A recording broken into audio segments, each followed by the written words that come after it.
રાજ્યસભા જ્યાં પીએમ મોદી સંબોધન કરી રહ્યા છે। आदरणीय सभापति जी,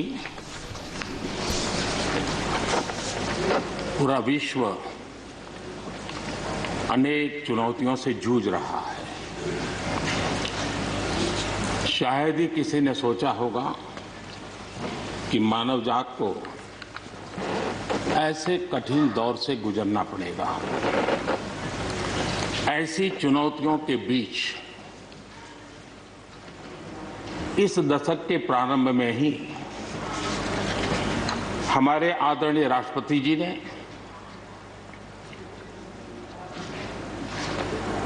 जो संयुक्त सदन में अपना उद्बोधन दिया, वो अपने आप में इस चुनौतियों भरे विश्व में एक नई आशा जगाने वाला, नया उमंग पैदा करने वाला और नया आत्मविश्वास पैदा करने वाला राष्ट्रपति जी का उद्बोधन रहा। आत्मनिर्भर भारत की राह दिखाने वाला और इस दशक के लिए एक मार्ग प्रशस्त करने वाला राष्ट्रपति जी का उद्बोधन रहा। आदरणीय सभापति जी, मैं राष्ट्रपति जी का तहे दिल से आभार व्यक्त करने के लिए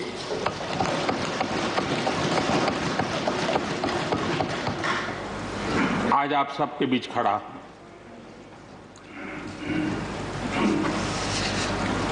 राज्यसभा में करीब 13-14 घंटे तक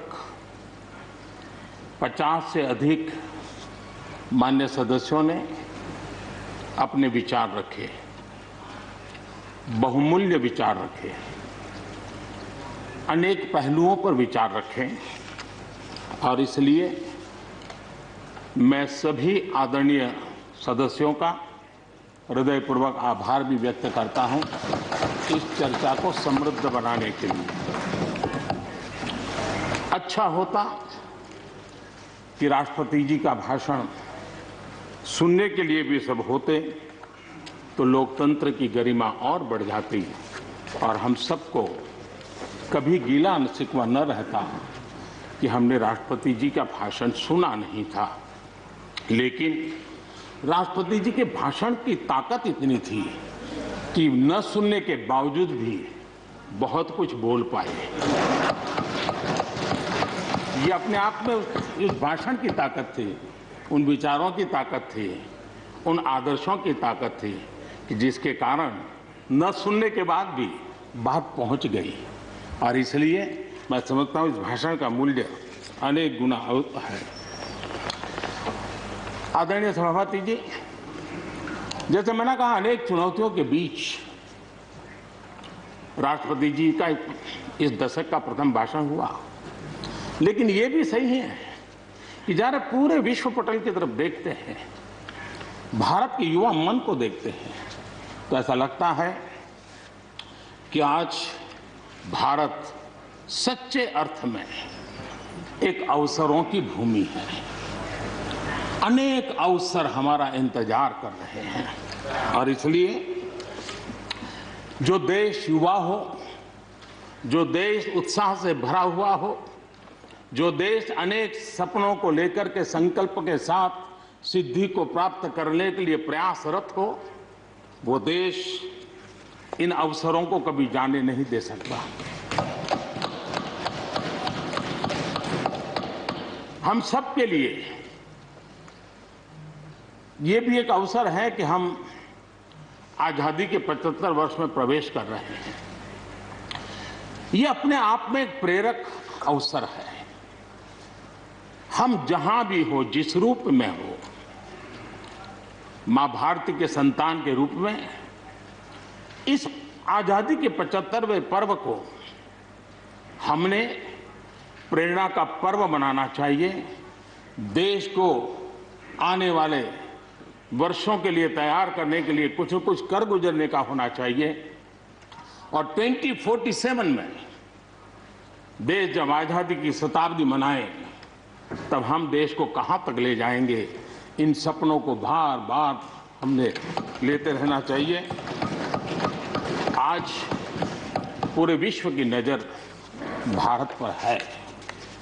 भारत से अपेक्षाएं भी हैं और लोगों में एक विश्वास भी है कि अगर भारत ये कर लेगा, दुनिया की बहुतेक समस्याओं का समाधान वहीं से हो जाएगा। ये विश्वास आज दुनिया में भारत के लिए बड़ा है। आदरणीय सभापति जी, जब मैं अवसरों की चर्चा कर रहा हूं, तब महाकवि मैथिली शरण गुप्त जी की कविता को मैं उद्घोषित करना चाहूंगा। गुप्त जी ने कहा था, अवसर तेरे लिए खड़ा है, अवसर तेरे लिए खड़ा है, फिर भी तू चुपचाप पड़ा है। अवसर तेरे लिए खड़ा है, फिर भी तू चुपचाप पड़ा है। तेरा कर्म क्षेत्र बड़ा है, तेरा कर्म क्षेत्र बड़ा है, पल पल है अनमोल, पल पल है अनमोल।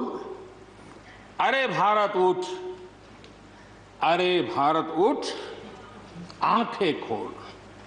ये मैथिली शरण गुप्त जी ने कहा था। लेकिन मैं सोच रहा था, इस कालखंड में 21वीं सदी के आरंभ में अगर उनको लिखना होता तो क्या लिखते। मैं कल्पना करता था कि वो लिखते, अवसर तेरे लिए खड़ा है, अवसर तेरे लिए खड़ा है, तू आत्मविश्वास से भरा पड़ा है, तू आत्मविश्वास से भरा पड़ा है। हर बाधा, हर बाधा, हर बंदिश को तोड़, हर बाधा, हर बंदिश को तोड़। अरे भारत, अरे भारत, आत्मनिर्भरता के पथ पर दौड़, आत्मनिर्भरता के पथ पर दौड़।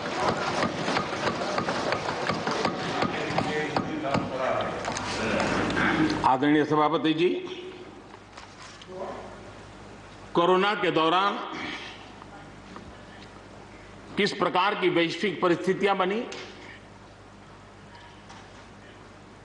कोई किसी की मदद कर सके ये असंभव हो गया।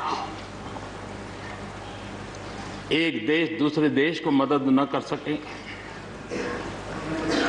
एक राज्य दूसरे राज्य को मदद न कर सके, यहां तक कि परिवार का एक सदस्य दूसरे परिवार की सदस्य की मदद न कर सके, वैसा माहौल कोरोना के कारण पैदा हुआ। भारत के लिए तो दुनिया ने बहुत आशंकाएं जताई थी। विश्व बहुत चिंतित था कि अगर कोरोना की इस महामारी में अगर भारत अपने आप को संभाल नहीं पाया तो न सिर्फ भारत लेकिन पूरी मानव जात के लिए कितना बड़ा संकट आ जाएगा, ये आशंकाएं सबने जताई। करोड़ों लोग फंस जाएंगे, लाखों लोग मर जाएंगे। हमारे यहां भी डराने के लिए भरपूर बातें भी हुई। अरे ये क्यों हुआ, ये मेरा सवाल नहीं है, क्योंकि एक अननोन एनिमी क्या कर सकता है किसी को अंदाज नहीं था। हर एक ने अपने अपने तरीके से आकलन किया था। लेकिन भारत ने अपने देश के नागरिकों की रक्षा करने के लिए एक अननोन एनिमी से, और जिसकी कोई पूर्व परंपरा नहीं थी कि ऐसी चीज को ऐसे डील किया जा सकता है, इसके लिए ये प्रोटोकॉल हो सकता, कुछ पता नहीं था।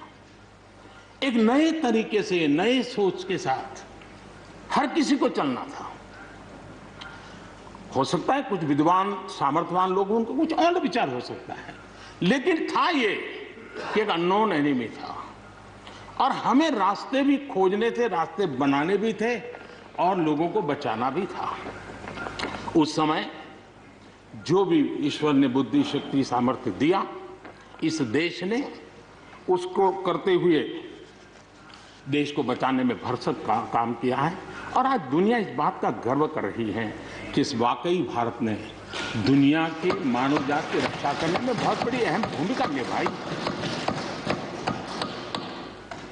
ये लड़ाई जीतने का यश किसी सरकार को नहीं जाता है, न किसी व्यक्ति को जाता है, लेकिन हिंदुस्तान को तो जाता है। गर्व करने में क्या जाता है? विश्व के सामने आत्मविश्वास के साथ बोलने में क्या जाता है? इस देश ने किया है। गरीब से गरीब व्यक्ति ने इस बात को किया है। उन समय सोशल मीडिया में देखा होगा, फुटपाथ पर एक छोटी झोपड़ी लगा करके बैठी हुई एक बूढ़ी मां, वो भी घर के बाप की झोपड़ी के बाहर दिया जला करके भारत के शुभ के लिए कामना करते। हम उसकी मजाक उड़ा रहे हैं, उस भावनाओं का मखौल उड़ा रहे हैं। समय है, जिसने कभी स्कूल का दरवाजा नहीं देखा था, उसके मन में भी देश के लिए जो भी दिया जला करके भी देश की सेवा कर सकता हूं तो करूं, इस भाव से किया था। और उसने देश में एक सामूहिक शक्ति का जागरण किया था, अपनी शक्ति का, सामर्थ्य का परिचय करवाया था। लेकिन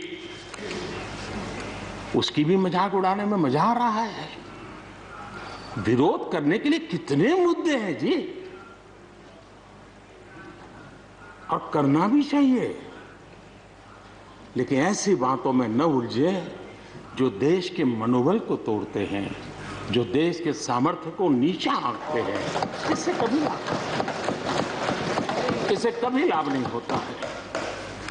हमारे कोरोना वॉरियर्स, हमारे फ्रंटलाइन वर्कर्स, आप कल्पना कर सकते हैं जी, जब चारों तरफ भाई कहीं किसी से कोरोना आ जाएगा तो ऐसे समय ड्यूटी करना, अपनी जिम्मेवारियों को निभाना, ये छोटी चीजें नहीं है। इसका गर्व करना चाहिए, उनका आदर करना चाहिए। और इन सब के प्रयासों का परिणाम है कि देश ने आज ये करके दिखाया। हम जरा भूतकाल की तरफ देखें, ये आलोचना के लिए नहीं है, उन स्थितियों को हमने जिया है। कभी चेचक की बात होती थी, कितना भय फैल जाता था, पोलियो कितना डरावना लगता था, उसकी वैक्सीन पाने के लिए क्या क्या मेहनत करनी पड़ती थी, कितनी तकलीफें उठानी पड़ती थी। मिलेगा, कब मिलेगा, कितना मिलेगा, कैसे मिलेगा, कैसे लगाएंगे, एक दिन हमने बिताए हैं। ऐसी स्थिति में उन दिनों को अगर याद करें तो पता चलेगा कि आज जिनको थर्ड वर्ल्ड कंट्रीज में गिना जाता है, वो देश मानव जात के कल्याण के लिए वैक्सीन लेकर के आ जाए। इतने कम समय में मिशन मोड में हमारे वैज्ञानिक भी जुटे रहे। ये मानव जात के इतिहास में भारत के योगदान एक गौरवपूर्ण गाथा है। इसका हम गौरव करें और उसी में से एक नए आत्मविश्वास की प्रेरणा भी जगती है। हमने उस नए आत्मविश्वास की प्रेरणा को जगाने के ऐसे प्रयासों को आज देश गर्व कर सकता है कि दुनिया का सबसे बड़ा टीकाकरण अभियान इसी मेरे देश में चल रहा है। विश्व में तेज गति से टीकाकरण आज कहीं हो रहा है तो इसी हम सब की मां भारती के गोद में हो रहा है। और भारत का ये सामर्थ्य कहां नहीं पहुंचा है। आज कोरोना ने भारत को दुनिया के साथ रिश्तों में एक नई ताकत दी है। जब शुरुआत में कौन सी दवाई काम करेगी, वैक्सीन नहीं थी, तो सारा विश्व का ध्यान भारत की दवाइयों पर गया। विश्व में फार्मेसी के हब के रूप में भारत उभर करके आया। 150 देशों में दवाई पहुंचाने का काम उस संकट काल में भी इस देश ने किया है। मानव जात की रक्षा के लिए हम पीछे नहीं हैं। इतना ही नहीं, इन समय वैक्सीन के संबंध में भी विश्व बड़े गर्व के साथ कहता है कि हमारे पास भारत की वैक्सीन आ गई है, हमारे पास भारत की वैक्सीन आ गई है। हम सबको मालूम है कि दुनिया के बड़े बड़े अस्पताल में भी बड़े बड़े लोग भी जब ऑपरेशन कराने जाते हैं, कोई बड़े मेजर ऑपरेशन के लिए, और ऑपरेशन थिएटर में जाने के बाद प्रक्रिया शुरू होने के पहले उसकी आंखें ढूंढती हैं कि कोई हिंदुस्तानी डॉक्टर है कि नहीं है। और जैसे ही एकाध टीम के अंदर एकाध भी हिंदुस्तानी डॉक्टर दिखता है ना, उसका विश्वास हो जाता है अब ऑपरेशन। ये देश ने कमाया है, इसका हमें गर्व होना चाहिए, और इसलिए इसी गर्व को लेकर के हम आगे बढ़ रहे हैं। इस कोरोना में जैसे वैश्विक संबंधों में भारत ने अपनी एक विशिष्ट पहचान बनाई है, अपना स्थान बनाया है, वैसे ही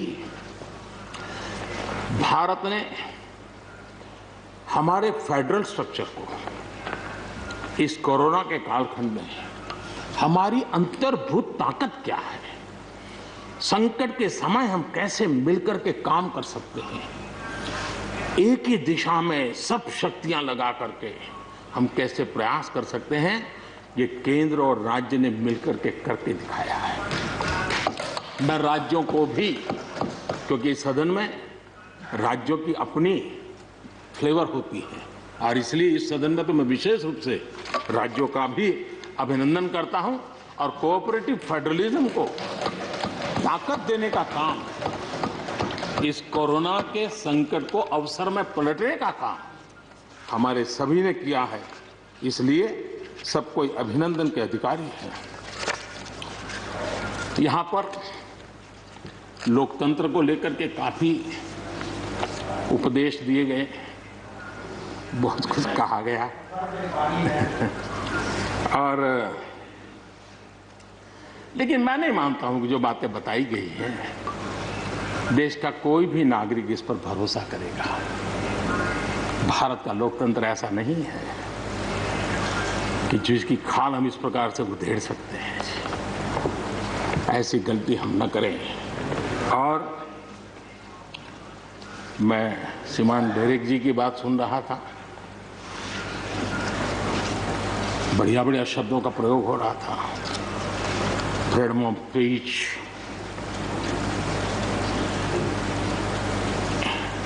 इंटिमिडेशन, हाउडिंग। जब शब्द सुन रहा था तो लग रहा था कि ये बंगाल की बात बता रहे हैं कि देश की बता रहे हैं।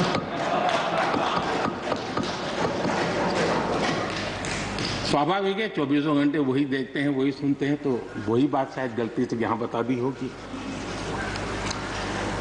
कांग्रेस के हमारे बाजवा साहब भी काफी अच्छा बता रहे थे इस बार, और इतना लंबा खींच करके बता रहे थे तो मुझे लग रहा था बस आप थोड़ी देर में ये इमरजेंसी तक पहुंच जाएंगे। मुझे लग रहा था थोड़ी देर में, एक कदम बार बाकी है, वो 84 तक पहुंच जाएंगे, लेकिन वो वहां नहीं गए।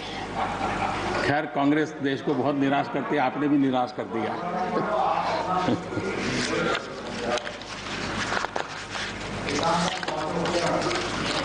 माननीय सभापति जी, मैं एक कोट इस सदन के सामने रखना चाहता हूं, और खास करके लोकतंत्र पर जो लोग शक उठाते हैं, भारत की मूलभूत शक्ति पर जो शक उठाते हैं, उनको तो मैं विशेष आग्रह से कहूंगा कि इसको समझने का प्रयास करें। हमारा लोकतंत्र किसी भी मायने में वेस्टर्न इंस्टीट्यूशन नहीं है, ये एक ह्यूमन इंस्टीट्यूशन है।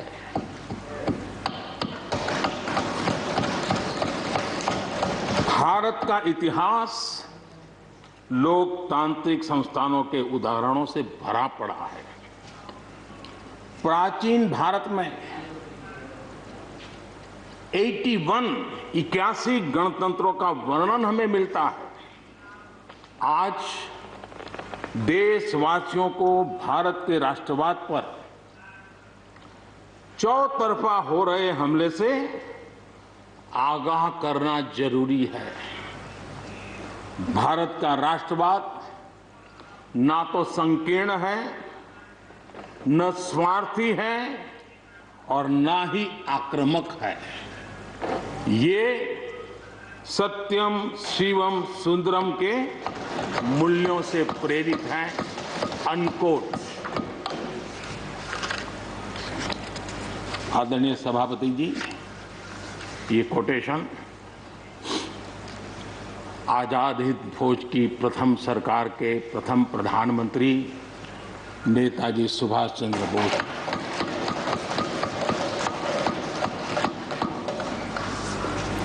और संयोग है कि 125वीं जयंती आज हम मना रहे हैं, लेकिन दुर्भाग्य इस बात का है कि जाने अनजाने में हमने नेताजी की इस भावना को, नेताजी के इन विचारों को, नेताजी के इन आदर्शों को भुला दिया। और उसका परिणाम है कि आज हमको कोसने लग गए। मैं तो कभी कभी हैरान हो जाता हूं। दुनिया जो हमें कोई शब्द पकड़ा देती, हम भी उसको पकड़ करके चल पड़ते हैं। दुनिया की सबसे बड़ी डेमोक्रेसी, दुनिया की सबसे बड़ी डेमोक्रेसी, दुनिया की सबसे बड़ी डेमोक्रेसी सुनते हैं, हमको भी अच्छा लगता है। हाँ यार, भारत विश्व की सबसे बड़ा लोकतंत्र। लेकिन हमने अपने युवा पीढ़ी को ये सिखाया नहीं कि भारत ये मदर ऑफ डेमोक्रेसी है, ये लोकतंत्र की जननी है। हम सिर्फ बड़ा लोकतंत्र है ऐसा नहीं है, यह देश लोकतंत्र की जननी है। ये बात हमें हमारी आने वाली पीढ़ियों को सिखानी होगी और हमें गर्व से इस बात को बोलना होगा, क्योंकि हमारे पूर्वजों ने विरासत हमें दी है। भारत की शासन व्यवस्था डेमोक्रेटिक है। सिर्फ इसी वजह से हम लोकतांत्रिक देश नहीं है। भारत की संस्कृति, भारत के संस्कार, भारत की परंपरा, भारत का मन लोकतांत्रिक है और इसलिए हमारी व्यवस्था लोकतांत्रिक है। ये है इसलिए ये है ऐसा नहीं है, मूलतः हम लोकतांत्रिक हैं इसलिए ये है। और ये कसौटी भी हो चुकी है देश की। आपातकाल के उन दिनों को याद कीजिए, न्यायपालिका का हाल क्या था, मीडिया का क्या हाल था, शासन का क्या हाल था। सब कुछ जेल खाने में परिवर्तित हो चुका था। लेकिन इस देश के संस्कार, इस देश का जनमन जो लोकतंत्र के रंगों से रंगा हुआ था, उसको कोई हिला नहीं पाया था। मौका मिलते ही उसने लोकतंत्र को प्रस्थापित कर दिया। ये लोगों की ताकत, ये हमारे संस्कारों की ताकत है, ये लोकतांत्रिक मूल्यों की ताकत है। मुद्दा ये नहीं है कौन सरकार नहीं, मैं उसकी चर्चा नहीं कर रहा हूं और न ही मैं ऐसी चीजों में अपना समय लगाने के लिए यहां आप लोगों ने मुझे बिठाया है। हमें लोकतांत्रिक मूल्यों की रक्षा करते हुए आगे बढ़ना है। आत्मनिर्भर भारत के संबंध में भी चर्चा हुई। मैं हमारे साथी धर्मेंद्र प्रधान जी के बहुत ही अभ्यासपूर्ण और आत्मनिर्भर भारत की हमारी दिशा क्या है उसका विख्यात विस्तृत उन्होंने बयान किया है। लेकिन एक बात सही है कि आर्थिक क्षेत्र में भी आज भारत की जो एक पहुंच बन रही है, कोरोना काल में दुनिया के लोग निवेश के लिए तरस रहे हैं। सारी बातें बाहर आ रही हैं, लेकिन भारत है जहां रिकॉर्ड निवेश हो रहा है। सारे तथ्य बता रहे हैं कि अनेक देशों की अर्थस्थिति डामाडोल है। जबकि दुनिया भारत में डबल डिजिट ग्रोथ का अनुमान लगा रही है। एक तरफ निराशा का माहौल है तो हिंदुस्तान में एक आशा की किरण नजर आ रही है। ये दुनिया की तरफ से आवाज उठ रही है। आज भारत का विदेशी मुद्रा भंडार रिकॉर्ड स्तर पर है। आज भारत में अन्न उत्पादन रिकॉर्ड स्तर पर है। भारत आज दुनिया में दूसरा बड़ा देश है जहां पर इंटरनेट यूजर है। भारत में आज हर महीने 4 लाख करोड़ रुपए का लेन देन डिजिटली हो रहा है, यूपीआई के माध्यम से हो रहा है, यूपीआई के माध्यम से। याद कीजिए, यहाँ के इसी सदन के भाषण में सुन रहा था 2 साल 3 साल पहले। लोगों के पास मोबाइल कहाँ है, टिकना कहाँ है, लोग डिजिटल कैसे करेंगे। ये देश की ताकत देखिए। हर महीने 4 लाख करोड़ रुपए भारत मोबाइल फोन के निर्माता के रूप में दुनिया का दूसरा सबसे बड़ा देश बना है।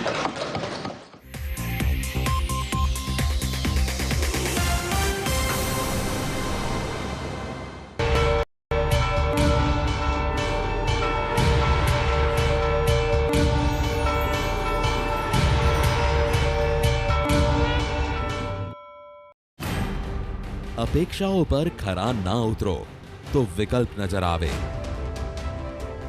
अपेक्षाओथी आगळ વધીએ તો પસંદગી સરળ બને। આપણું ગુજરાત કાલે પણ હતું, આજે પણ છે।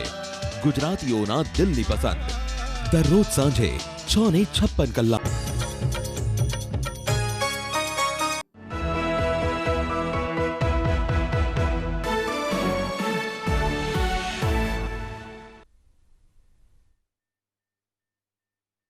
सदन में आया था, इस परिसर में आया था और मुझे नेता के रूप में जब चुना गया था तो मेरे पहले भाषण में मैंने कहा था कि मेरी सरकार गरीबों को समर्पित है। मैं आज दोबारा आने के बाद भी यही बात को दोहरा रहा हूं और हम न हमारी डायरेक्शन बदली है, न हमने डाइल्यूट किया है, न डाइवर्ट किया है।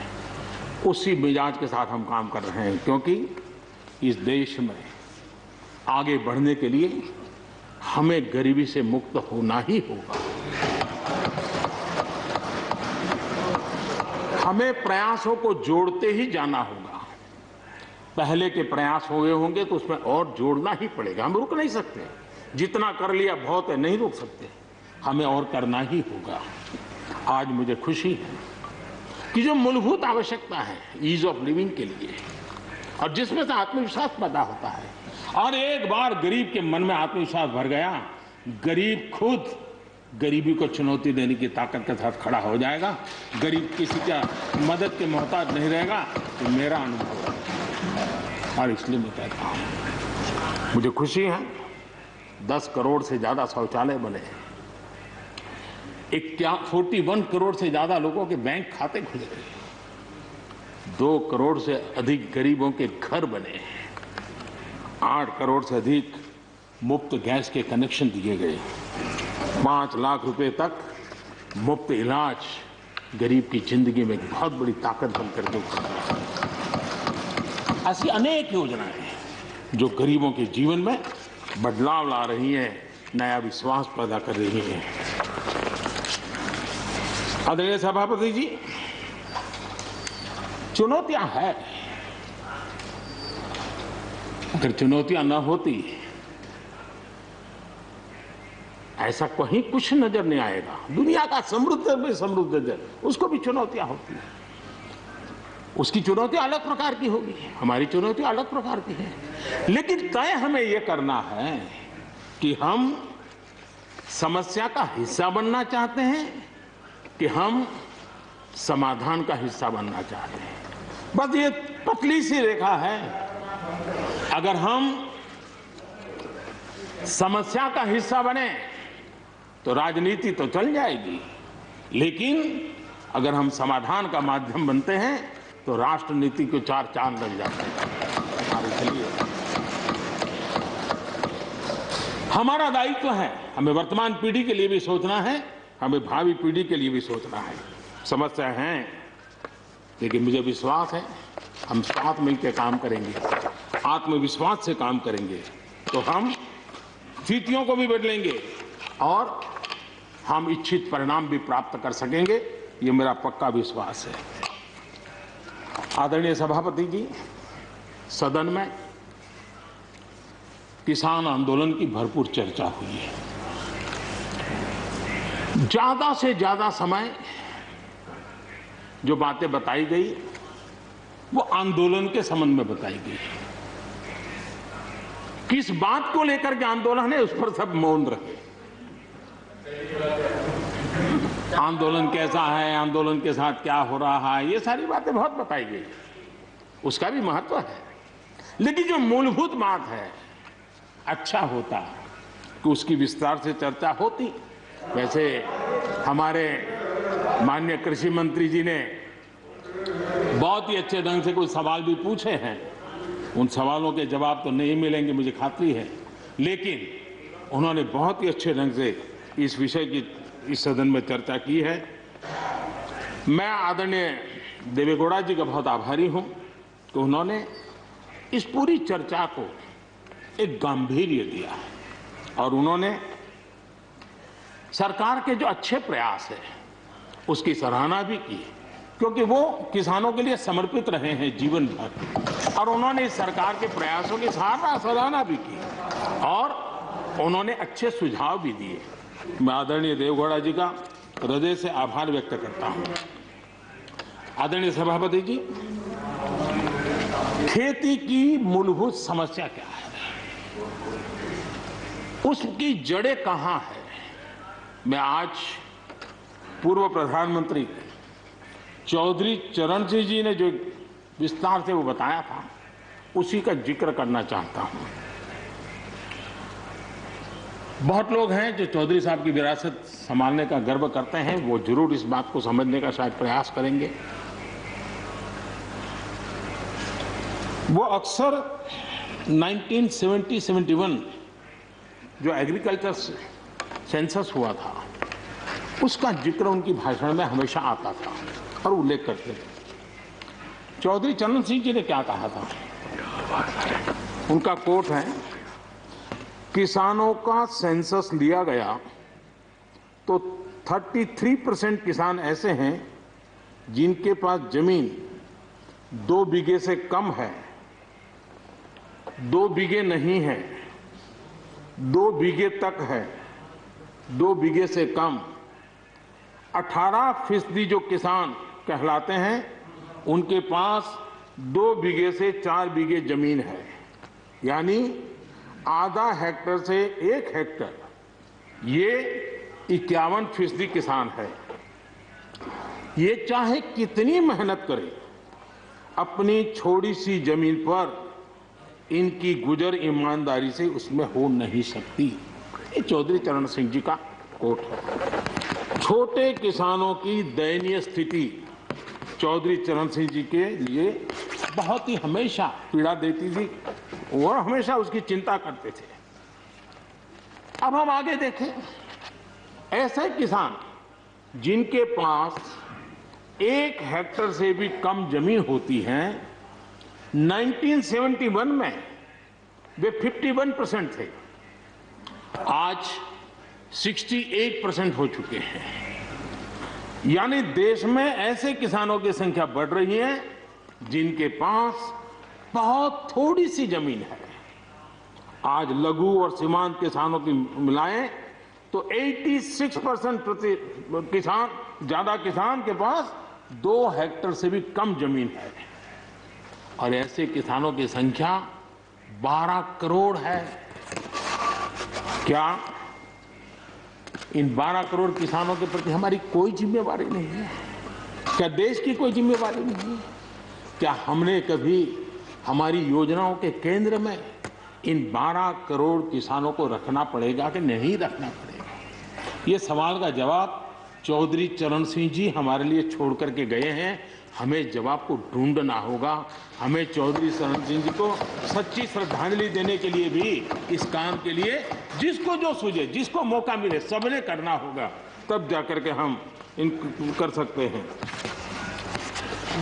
अब पहले की सरकारों की सोच में छोटा किसान था क्या? अगर एक बार हम थोड़ा सोचेंगे तो ध्यान आएगा। मैं आलोचना के लिए नहीं कह रहा, लेकिन हमने सचमुच में हम सब ने सोचने की आवश्यकता है। जब हम चुनाव आते ही एक कार्यक्रम करते हैं कर्ज माफी, अब वो किसान का कार्यक्रम है कि वोट का कार्यक्रम है, वो तो हिंदुस्तान में हर कोई भली भांति जानता है। लेकिन जब कर्ज माफी करते हैं तब छोटा किसान उससे वंचित रहता है, उसके नसीब में कुछ नहीं आता है, क्योंकि कर्ज माफी जो बैंक से लोन लेता है उसके लिए होती है। छोटा किसान का बेचारा बैंक में खाता नहीं, वो कहाँ लोन लेने जाएगा। हमने छोटे किसान के लिए नहीं किया है, भले ही हमने राजनीति कर ली हो। 1-2 एकड़ जमीन वाले किसान जिसके पास बैंक का खाता भी नहीं है, न वो कर्ज लेता है, न कर्ज माफी का फायदा उसको मिलता है। उसी प्रकार से पहले की फसल बीमा योजना क्या थी? एक प्रकार से वो बीमा जो बैंक गारंटी के रूप में काम करता था, और वो भी छोटे किसान के लिए तो नसीब ही नहीं होता था। वो भी उन्हीं किसानों के लिए होता था जो बैंक से लोन लेता था और उसका इंश्योरेंस होता था, तो बैंक वालों को भी एक विश्वास हो जाता था, चल जाता था। आज 2 हेक्टेयर से कम कितने किसान हो गए जो बैंक से लोन? सिंचाई की सुविधा भी छोटे किसान के नसीब नहीं हुई। बड़े किसान तो बड़ा बड़ा पंप लगा देते थे, ट्यूबवेल कर देते थे, बिजली भी ले लेते थे और बिजली भी मुफ्त मिल जाती थी, उनका काम चल जाता था। छोटे किसान के लिए तो सिंचाई के भी लिए दिक्कत थी, वो तो कभी ट्यूबवेल लगा ही नहीं सकता था, कभी कभी तो उसको बड़े किसान से पानी खरीदना पड़ता था और जो दाम मांगे वो दाम देना पड़ता था। यूरिया, बड़े किसान को यूरिया प्राप्त करने का कोई प्रॉब्लम नहीं था, छोटा किसान को रात रात लाइन में खड़े रहना पड़ता था, उस पर डंडे चलते थे और कभी कभी तो बेचारा यूरिया के बिना घर वापस लौट जाता था। ये हम छोटे किसानों के हाल जानते हैं। 2014 के बाद हमने कुछ परिवर्तन किए। हमने फसल बीमा योजना का दायरा बढ़ा दिया ताकि किसान, छोटा किसान भी उसका फायदा ले सके, और बहुत मामूली रकम से ये काम शुरू किया। और पिछले 4-5 साल में फसल बीमा योजना के तहत 90,000 करोड़ रुपए, ये छोटी रकम नहीं है, 90,000 करोड़ रुपए उसके क्लेम किसानों को मिले। कर्ज माफी से भी आंकड़ा बड़ा हो जाता है। छोटा किसानों का किसान क्रेडिट कार्ड, हमारे यहाँ किसान क्रेडिट कार्ड हुए, लेकिन बड़े किसानों तक गए और वो बैंक से बहुत ही, कुछ तो राज्यों में 0% से ब्याज से उनको मिल जाते थे पैसे, और उनके कोई न कोई दो धंधा व्यापार होता था, पैसे वहां भी लग जाते थे। छोटे किसान के नसीब में ये नहीं था। हमने तय किया हिंदुस्तान के हर किसान को किसान क्रेडिट कार्ड देंगे। इतना ही नहीं, हमने उसका तो दायरा फिशरमैन तक भी बढ़ा दिया ताकि वो भी इसका फायदा उठा सके। और 2.25 करोड़ से ज्यादा किसानों तक ये किसान क्रेडिट का काम पहुंच चुका है, और बाकी भी राज्यों से आग्रह कर रहे हैं कि लगातार उसको आगे बढ़ाएं ताकि ज्यादा से ज्यादा किसान इसका लाभ उठा सके, और राज्यों की मदद जितनी ज्यादा मिलेगी उतना ज्यादा ये काम हो जाएगा। उसी प्रकार से हम एक योजना ले आए, प्रधानमंत्री सम्मान निधि योजना। सीधे किसान के खाते में, और ये गरीब किसान को जिसके पास कभी इस प्रकार की मदद नहीं पहुंची है। 10 करोड़ ऐसे परिवार हैं जिनको इसका लाभ मिल गया। और अगर बंगाल में राजनीति आड़े न आती तो बंगाल के किसान भी अगर जुड़ गए होते तो ये आंकड़ा उससे भी ज्यादा होता। और अब तक 1,15,000 करोड़ रुपया इन किसानों के खाते में गया। ये गरीब छोटे किसान, उनके पास गया है। हमारी सब योजनाओं के केंद्र बिंदु में सॉइल हेल्थ कार्ड, हमने 100% सॉइल हेल्थ कार्ड की बात कही, ताकि हमारे छोटे किसान को भी उसकी जमीन कैसी है, कौन सी उपज के लिए योग्य होगा, हमने 100% सॉइल हेल्थ कार्ड के लिए काम किया। उसी प्रकार से हमने यूरिया का नीम कोटिंग 100% किया। 100% के पीछे इरादा हमारा यही था कि गरीब से गरीब किसान तक भी यूरिया पहुंचने में रुकावट ना हो, यूरिया डाइवर्ट होता है बंद हो, और उसमें हम सफल भी हुए।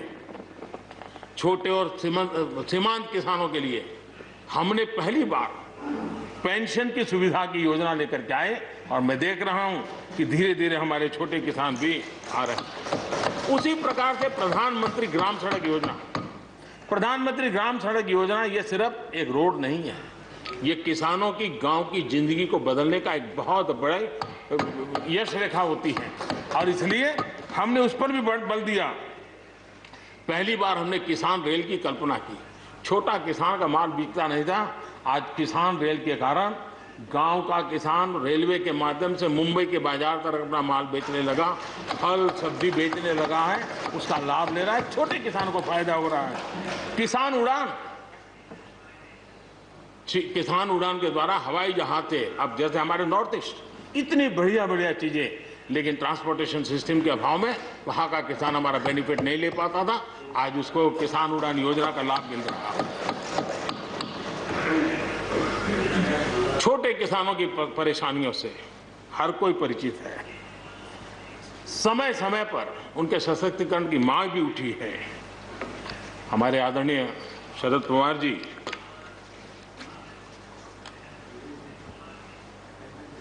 और कांग्रेस के भी हर किसी ने, हर सरकार ने कृषि सुधारों की वकालत की है। कोई पीछे नहीं है, क्योंकि हर एक को लगता है कर पाए नहीं कर पाए अलग बात है, लेकिन ये होना चाहिए, ये बात हर एक की निकली हुई है। और आज नहीं, जब भी जो जहां थे सबने की हुई है। और शरद राव जी ने तो अभी एक बयान भी दिया कि मैं सुधारों के पक्ष में हूं। ठीक है, पद्धति के संबंध में उनके मन में सवाल है, लेकिन सुधारों का विरोध नहीं किया है। और इसलिए मैं समझता हूं कि हमें इस विषय में हमारे साथी श्रीमान सिंधिया जी ने बहुत ही अच्छे ढंग से कई पहलुओं पर इस कानून को लेकर के यहाँ पर ये सारी बातें पिछले 2 दशक से लगातार चल रही है, हर फोरम में चली है। ऐसा नहीं है कि कोई हमारे आने के बाद में हर ने कहा है, और हर एक को लगा कि अब समय आ गया, हो जाए, अब समय आ गया। ये ठीक है, फुटस्टॉप कॉमा कोई इधर उधर हो सकता है, कोई ये दावा नहीं कर सकता है कि भाई हमारे समय की सोच बहुत ही बढ़िया थी। मैं भी दावा नहीं कर सकता हूं कि हमारे समय की सोच बढ़िया है, 10 साल के बाद कोई नई सोच आ ही नहीं सकती। ऐसा नहीं होता है जी। ये समाज जीवन परिवर्तनशील होता है। आज के समय हमें जो ठीक लगा, चलो चले, आगे सुधार करेंगे, नई चीजों को जोड़ेंगे। यही तो प्रगति का रास्ता होता है जी। रुकावटें डालने से प्रगति कहां होती है जी। और इसलिए, लेकिन मैं हैरान हूं, अचानक यू टर्न ले लिया भाई, ऐसा क्यों किया? ठीक है, आप आंदोलन के मुद्दों को लेकर के इस सरकार को घेर लेते हैं, लेकिन साथ साथ किसानों को भी कहते हैं कि भाई बदलाव बहुत जरूरी है, बहुत साल हो गए, अब नई चीजों को लेना पड़ेगा, तो देश आगे बढ़ता है। लेकिन अब मुझे लगता है कि राजनीति इतनी हावी हो जाती है कि अपने ही विचार छूट जाते हैं। लेकिन जो ये सब कर रहे हैं अच्छा है। आदरणीय डॉक्टर मनमोहन सिंह जी यहाँ मौजूद है, मैं उन्हीं का एक कोट आज बहुत पढ़ना चाहता हूँ। हो सकता है जो यू टर्न कर रहे हैं वो मेरी बात माने या न माने, मनमोहन सिंह जी की तो बात जरूर मानेंगे। There are other rigidities because of the whole marketing regime set up in the 1930s, which prevent our farmers from selling their produce where they get the highest rate of return. It is our intention to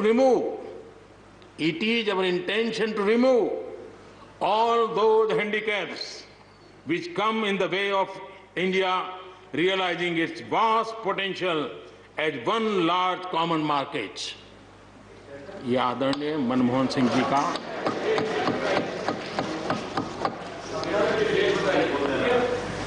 आदरणीय मनमोहन सिंह जी ने किसान को उपज बेचने की आजादी दिलाने, भारत को एक कृषि बाजार दिलाने के संबंध में अपना इरादा व्यक्त किया था और वो काम हम कर रहे हैं। और मुझे आप लोगों को गर्व होना चाहिए कि देखिए मनमोहन सिंह जी ने कहा था वो मोदी को करना पड़ रहा है, गर्व कीजिए।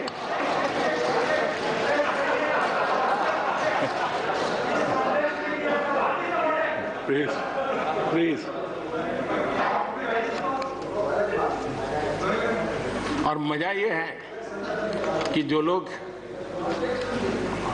पॉलिटिकल बयानबाजी करते हैं उछल उछल करके, उनके राज्यों में भी जब उनको मुकाबला है, इसी में से आधा अधूरा कुछ न कुछ किया ही किया है हर किसी ने। यहाँ जो विरोध में दल है उनकी भी जहाँ सरकारें हैं वहाँ आधा अधूरा कुछ न कुछ तो किया ही है, क्योंकि उनको भी मालूम है रास्ते का रास्ता तो यही है।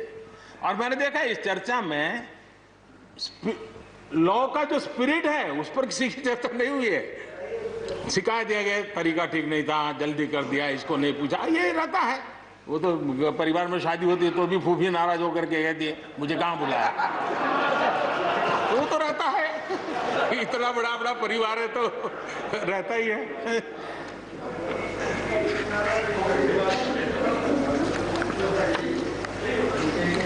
हम कुछ और बातों की ओर भी ध्यान दें। अब देखिए, दूध उत्पादन किसी बंधनों में बंधा हुआ नहीं है, न पशुपालक बंधनों में बंधा हुआ है, न दूध बंधनों में बंधा हुआ। लेकिन मजा देखिए,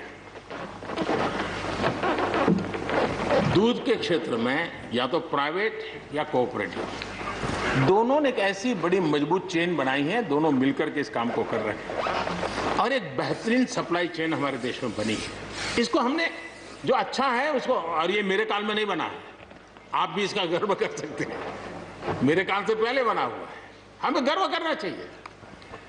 फल सब्जी से जुड़े व्यवसाय में ज्यादातर बाजारों का सीधा संपर्क रहता है, बाजारों की दखल हट गई है, इसका लाभ मिल रहा है। क्या डेयरी वाले, फल सब्जी खरीदने वाले उद्यमी, पशुपालकों की किसान, क्या जमीन पर कब्जा हो जाता है उनका? पशुपालन पर, पशु पे कब्जा हो जाता है? नहीं होता, दूध बिकता है, पशु नहीं बिकता है जी। हमारे देश में डेयरी उद्योग का योगदान कृषि अर्थव्यवस्था के कुल मूल्य में 28% से भी ज्यादा है। यानी इतना बड़ा हम एग्रीकल्चर की चर्चाएं करते हैं, इस पहलू को हम भूल जाते हैं। 28% कंट्रीब्यूशन है और करीब करीब 8 लाख करोड़ रुपयों का कारोबार है।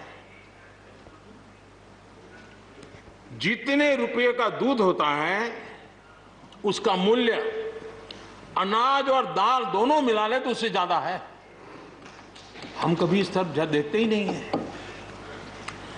पशुपालकों को पूरी आजादी, अनाज और दाल पैदा करने वाले छोटे और सीमांत किसानों को जैसे पशुपालक को आजादी मिली है, इनको आजादी क्यों नहीं मिलनी चाहिए? और इन सवालों के जवाब हम ढूंढेंगे तो हम सही रास्ते पर चलेंगे। आदरणीय सभापति जी, ये बात सही है, जैसा हम लोगों की स्वभाव रहा है, घर में भी थोड़ा सा भी परिवर्तन करना हो तो घर में भी एक तनाव जरूर है। चेयर यहाँ क्यों रखी, टेबल यहाँ क्यों रखा, घर में भी होता है। इतना बड़ा देश है और जिस प्रकार की परंपराओं से हम पले बढ़े हैं, तो ये मैं स्वाभाविक मानता हूँ। जब भी कोई नई चीज आती है तो थोड़ा बहुत रहता ही हमारे यहाँ, क्योंकि असमंजस की स्थिति भी रहती है। लेकिन जरा वो दिन याद कीजिए जब हरित क्रांति की बातें होती थी। हरित क्रांति के समय जो कृषि सुधार हुए, तब भी जो आशंकाएं हुई, जो आंदोलन हुए, ये वेल डॉक्यूमेंटेड है और ये देखने जैसा है। कृषि सुधार के लिए सख्त फैसले लेने के उस दौर में शास्त्री जी का हाल ये था कि अपने साथियों में से कोई कृषि मंत्री बनने को तैयार नहीं होता था, क्योंकि लगता था कि ऐसा है हाथ जल जाएंगे और किसान नाराज हो जाएंगे तो मेरी तो राजनीति समाप्त हो जाएगी। ये शास्त्री जी के समय की घटनाएं हैं। और अंत में शास्त्री जी को सी सुब्रमण्यम जी को कृषि मंत्री बनाना पड़ा था। और उन्होंने रिफॉर्म्स की बातें की। योजना आयोग ने भी उसका विरोध किया था। मजा देखिए, योजना आयोग ने भी विरोध किया था। वित्त मंत्रालय सहित पूरी कैबिनेट के अंदर भी विरोध का स्वर उठा था। लेकिन देश की भलाई के लिए शास्त्री जी आगे बढ़े और लेफ्ट पार्टी जो आज भाषा बोलते हैं ना, वही उस समय बोलते थे। वो यही कहते हैं, अमेरिका के इशारे पर शास्त्री जी ये कर रहे हैं, अमेरिका के इशारे पर कांग्रेस ये कर रही है। सारा जितना आज मेरे खाते में जमा है ना, वो पहले आपके यहाँ बैंक में अकाउंट में था। सब कुछ अमेरिका के एजेंट कह दिया जाता था हमारे नेता, कांग्रेस के नेताओं को। ये सब कुछ लेफ्ट वाले जो आज भाषा बोलते हैं, वो उस समय भी उन्होंने यही भाषा बोली थी। कृषि सुधारों को छोटे किसानों को बर्बाद करने वाला बताया गया था। देश भर में हजारों प्रदर्शन आयोजित हुए थे, बड़ा मूवमेंट चला था। इसी माहौल में भी लाल बहादुर शास्त्री जी और उसके बाद की सरकार जो करती रही, उसी का परिणाम है कि जो हम कभी PL 480 मंगवा करके खाते थे, आज देश अपने किसान ने अपनी मिट्टी से पैदा की चीजें को खाता है।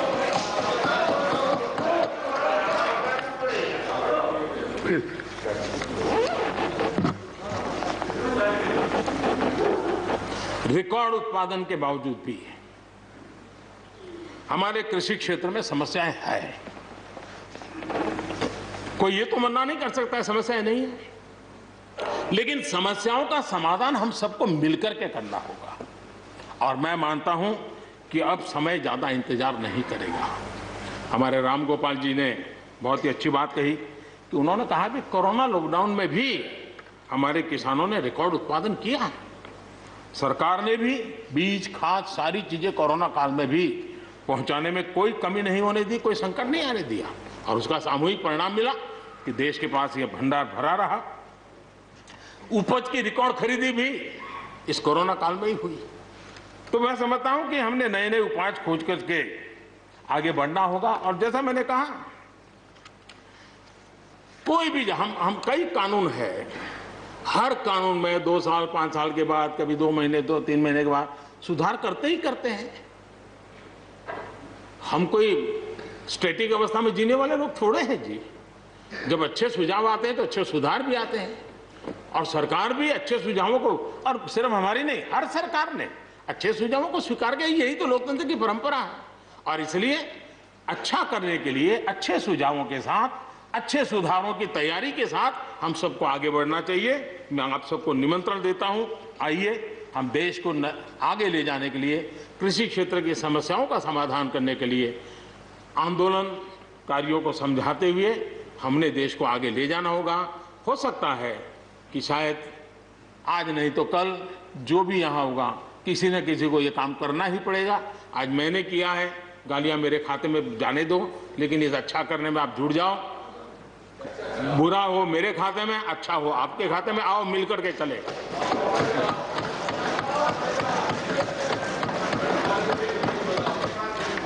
और मैं लगातार, हमारे कृषि मंत्री जी लगातार किसानों से बातचीत कर रहे हैं, लगातार मीटिंगें हो रही हैं और अभी तक कोई तनाव पैदा नहीं हुआ है। एक दूसरे की बात को समझने का, समझाने का प्रयास चल रहा है। और हम लगातार आंदोलन से जुड़े लोगों से प्रार्थना करते हैं कि आप आंदोलन करना आपका हक है, लेकिन इस प्रकार से बुजुर्ग लोग वहाँ बैठे, ये ठीक नहीं है। आप उनको सबको ले जाइए, आप आंदोलन को खत्म कीजिए। आगे बढ़ने के लिए मिल बैठ करके चर्चा करेंगे, रास्ता खुले है। ये सब हमने कहा है। मैं आज भी इस सदन से माध्यम से भी निमंत्रण देता हूं। आदरणीय सभापति जी, ये बात निश्चित है,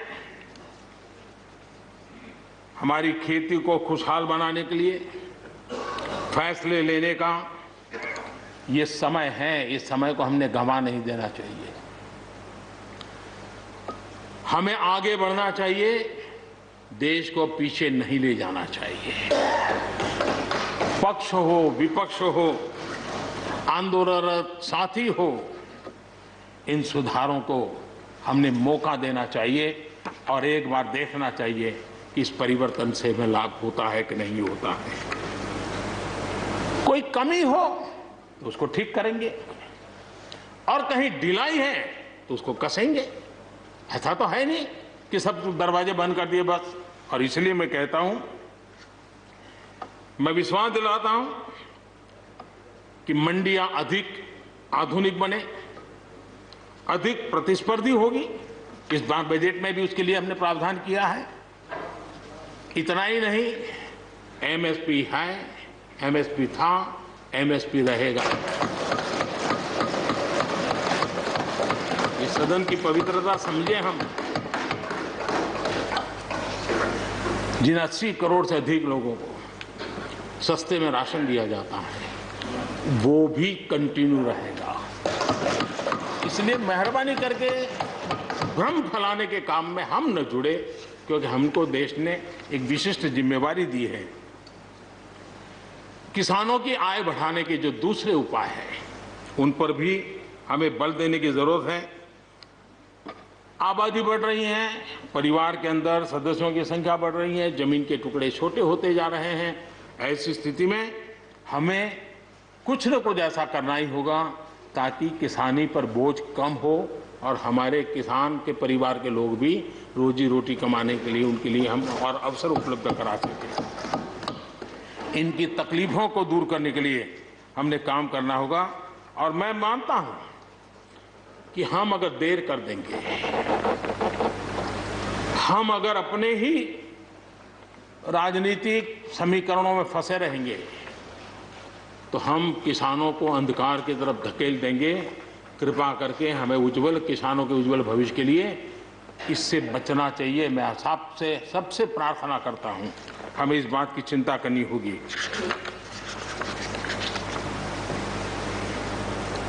आदरणीय सभापति जी, डेयरी और पशुपालन हमारे कृषि क्षेत्र के साथ बढ़ावा देने की जरूरत है ताकि हमारा किसान पगभर हो। उसी प्रकार इसी काम के लिए हमने फूट एंड माउथ डिसीज के लिए एक बहुत बड़ा अभियान चलाया है ताकि वो किसान को या पशुपालक जो बाय एंड लार्ज किसानी से जुड़ा हुआ रहता है उसको भी लाभ होगा। हमने फिशरीज को भी एक अलग बल दिया, अलग मिनिस्ट्री बनाई और 20,000 करोड़ रुपए मत्स्य संपदा योजना के लिए लगाया है ताकि ये पूरे क्षेत्र को एक नया बल मिले। स्वीट रिवॉल्यूशन, भारत में बहुत संभावनाएं हैं और इसलिए भारत ने किसान, उसके लिए बहुत जमीन की जरूरत नहीं, अपने ही खेत के कोने में वो कर दें तो भी साल में 40,000, 50,000, लाख रुपया, 2 लाख रुपया कमा लेगा वो। और इसलिए हम स्वीट रिवॉल्यूशन, शहद के लिए, हनी के लिए, उसी प्रकार से बी वैक्स, दुनिया में बी वैक्स की मांग है, भारत बी वैक्स एक्सपोर्ट कर सकता है। हमने उसके लिए एक माहौल बना और किसान के खेत में ही छोटे किसान होगा तो एक कोने में वो एक नई कमाई कर सकता है। हमने इसको जोड़ना होगा और मधुमक्खी पालन के लिए कोई सैकड़ों एकड़ जमीन की जरूरत नहीं है, वो आराम से अपने यहाँ कर सकता है। सोलर पंप, सोलर हम कहते हैं अन्नदाता ऊर्जादाता बने, उसके खेत में ही वो अपने सोलार सिस्टम से ऊर्जा भी पैदा करे, सोलार पंप चलाए, अपनी पानी की आवश्यकता को पूरी करे, उसके खर्च को, बोझ को बंद करे और फसल एक लेता है तो 2 ले, 2 लेता है तो 3 ले। क्रॉप पैटर्न में बदल करना है तो बदल कर सके, उसकी दिशा में हम जा सकते हैं। और एक बात है, भारत की ताकत ऐसी समस्याओं के समाधान करने की और नए रास्ते खोजने की रही है, आगे भी खुलेंगे। लेकिन कुछ लोग हैं जो भारत अस्थिर रहे, अशांत रहे, इसे लगातार कोशिश कर रहे हैं। हमें इन लोगों को जानना होगा। हम ये न भूलें कि पंजाब के साथ क्या हुआ। जब बंटवारा हुआ सबसे ज्यादा भुगतना पड़ा पंजाब को।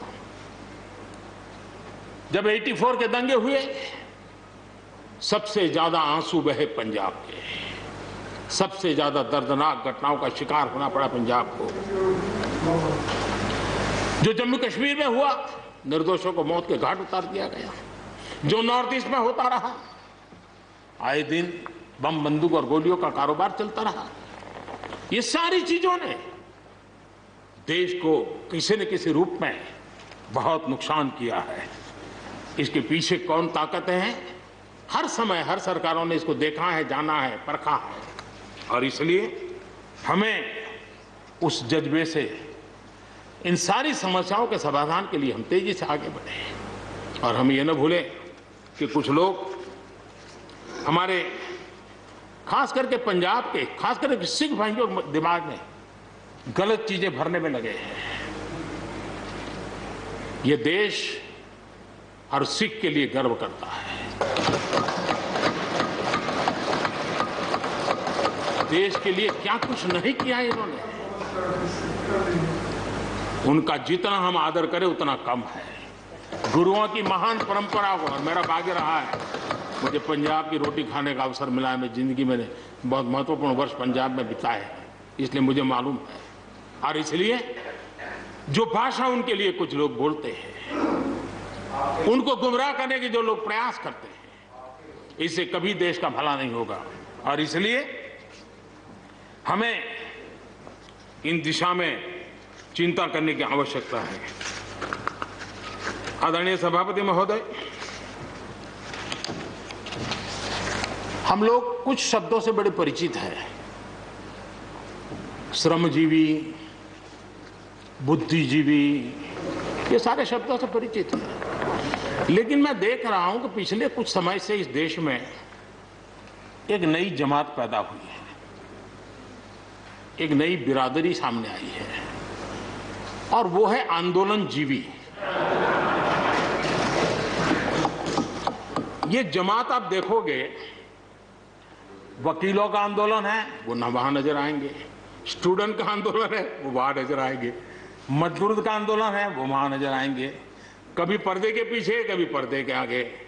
एक पूरी टोली है जी जो आंदोलनजीवी है। वो आंदोलन के बिना जी नहीं सकते हैं और आंदोलन से जीने के लिए रास्ते खोजते रहते हैं। हमें ऐसे लोगों को पहचानना होगा कि वो जो सब जगह पे पहुंच करके और बड़ा आइडियोलॉजिकल स्टैंड दे देते हैं, गुमराह कर देते हैं, नए नए तरीके ढूंढो बता देते हैं।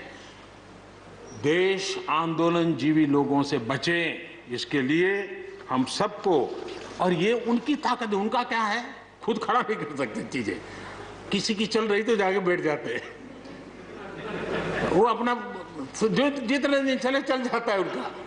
ऐसे लोगों को पहचानने की बहुत आवश्यकता है। ये सारे आंदोलनजीवी परजीवी होते हैं।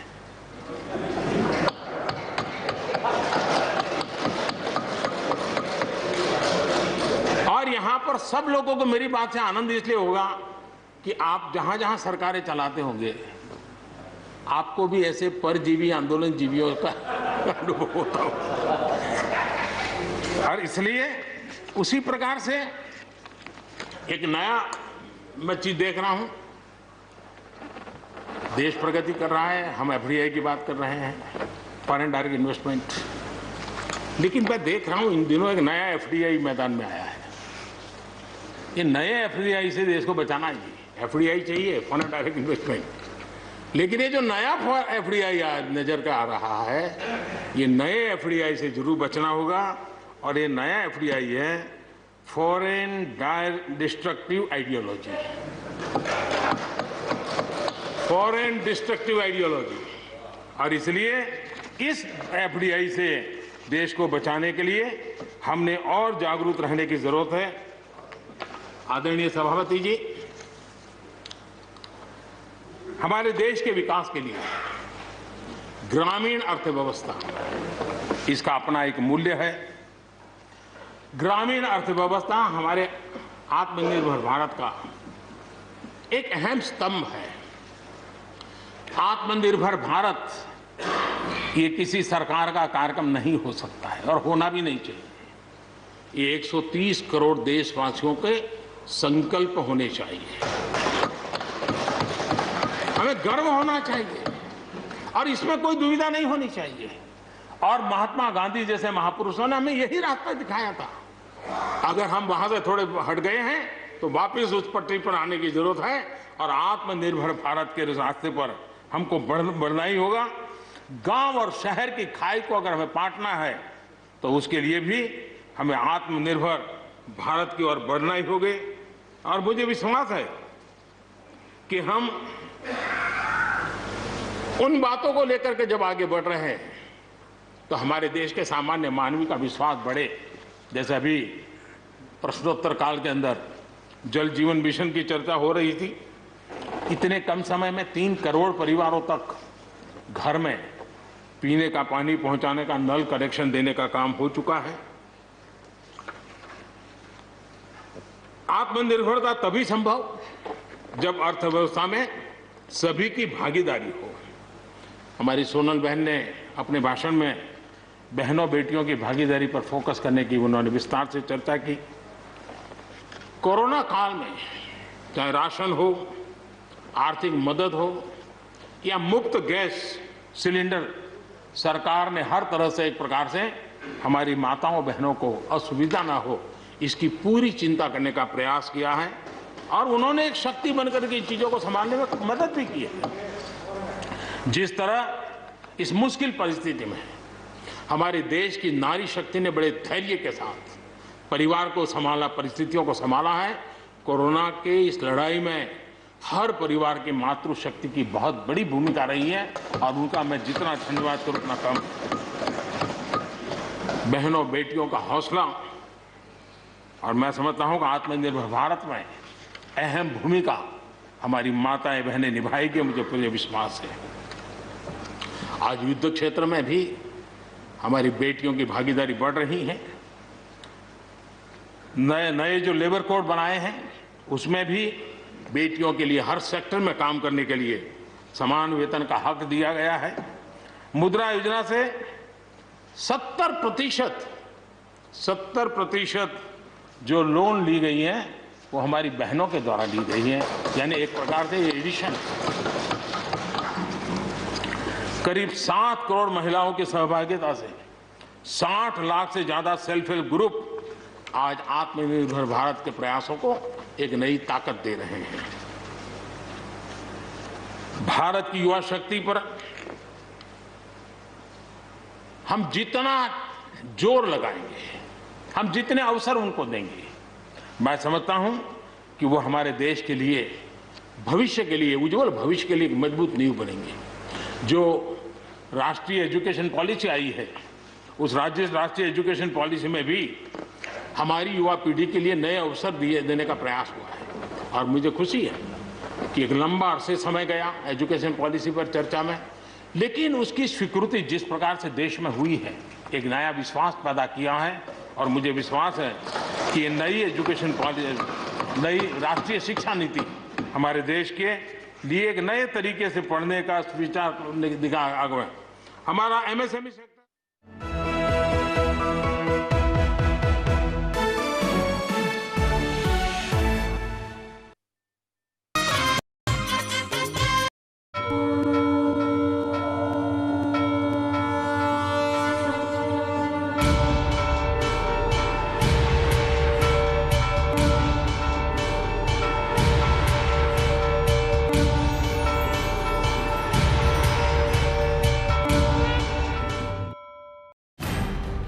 अपेक्षाओं पर खरा ना उतरो तो विकल्प नजर आवे।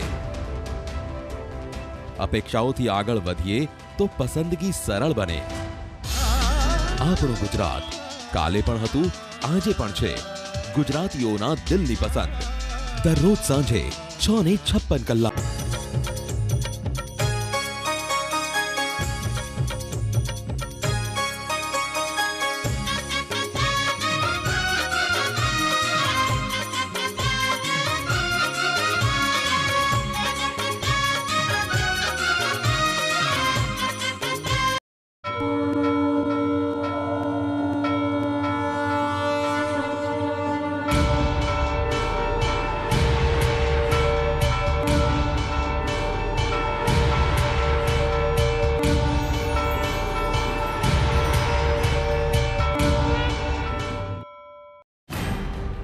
अपेक्षाओं पर खरा ना उतरो तो विकल्प नजर आवे।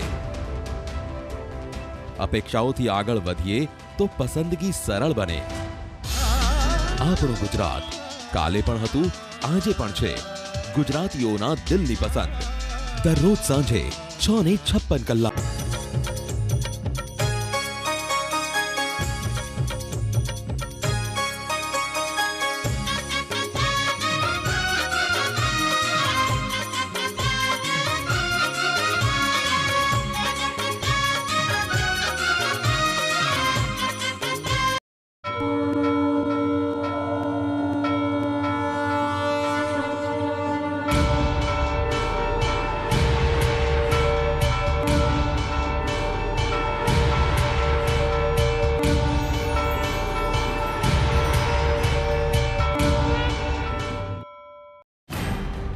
અપેક્ષાઓ પર ખરા ના ઉતરો તો વિકલ્પ નજર આવે.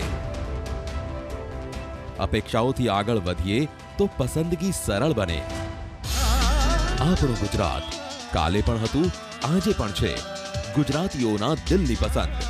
દરરોજ સાંજે 6:56 કલાક.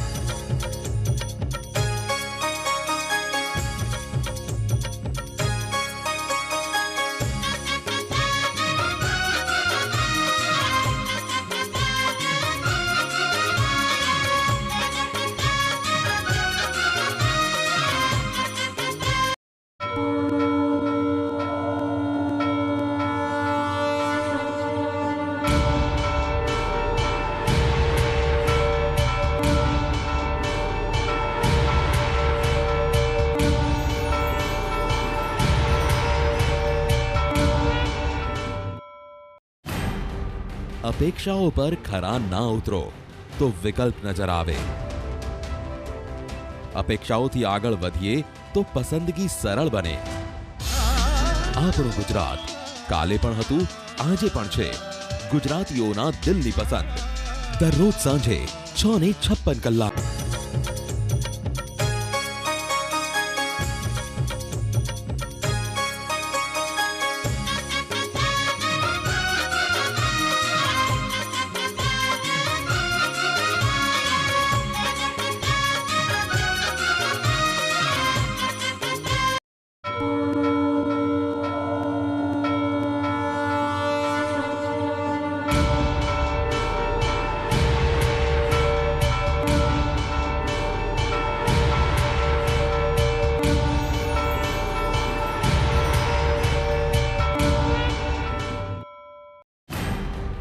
અપેક્ષાઓ પર ખરા ના ઉતરો.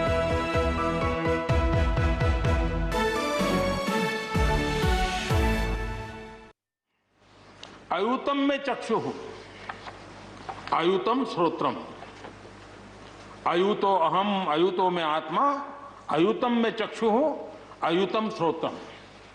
यानी मैं एक नहीं हूं, मैं अकेला नहीं हूं. मैं अपने साथ करोड़ों मानवों को देखता हूं, अनुभव करता हूं. इसलिए मेरी आत्मिक शक्ति करोड़ों की है. मेरे साथ करोड़ों की दृष्टि है. मेरे साथ करोड़ों की श्रवण शक्ति, कर्म शक्ति भी है. आदरणीय सभापति जी, वेदों की इसी भावना से, इसी चेतना से 130 करोड़ से अधिक देशवासियों वाला भारत सबको साथ लेकर के आगे बढ़ रहा है.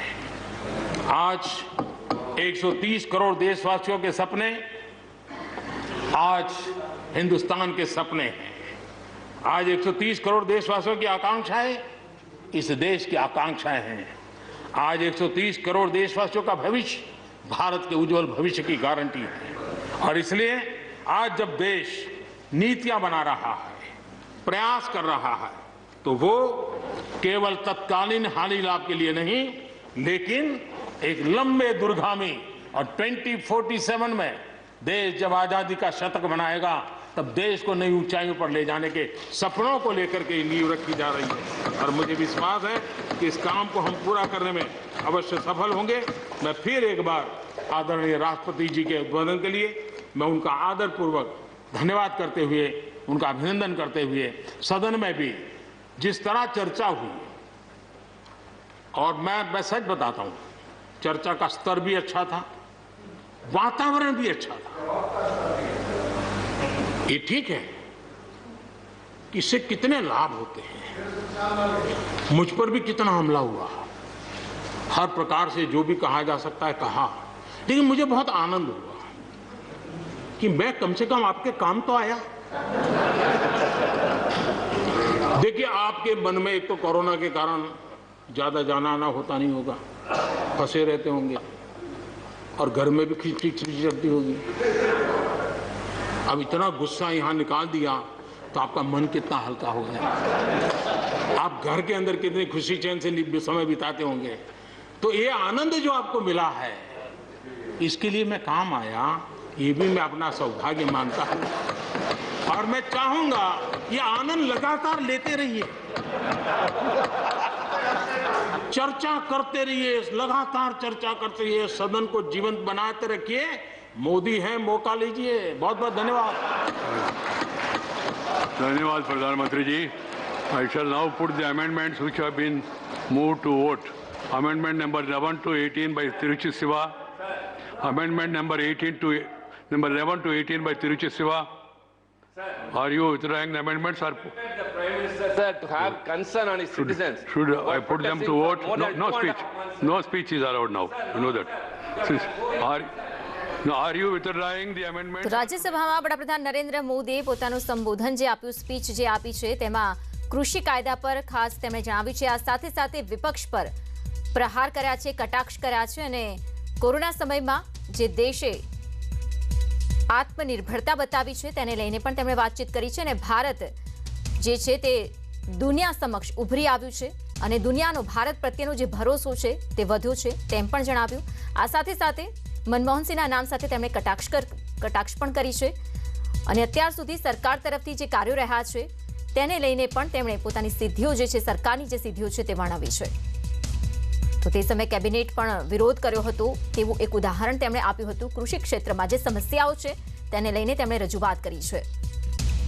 તો દૂધનો 8 લાખ કરોડ રૂપિયાનો જે વેપાર થઈ રહ્યો છે તે બાબત તેમણે જણાવી। અનાજ દાળ કરતાં પણ વધારે જે ભાવ છે તેને તેમણે ખાસ સ્પષ્ટતા સાથે સમજાવ્યું।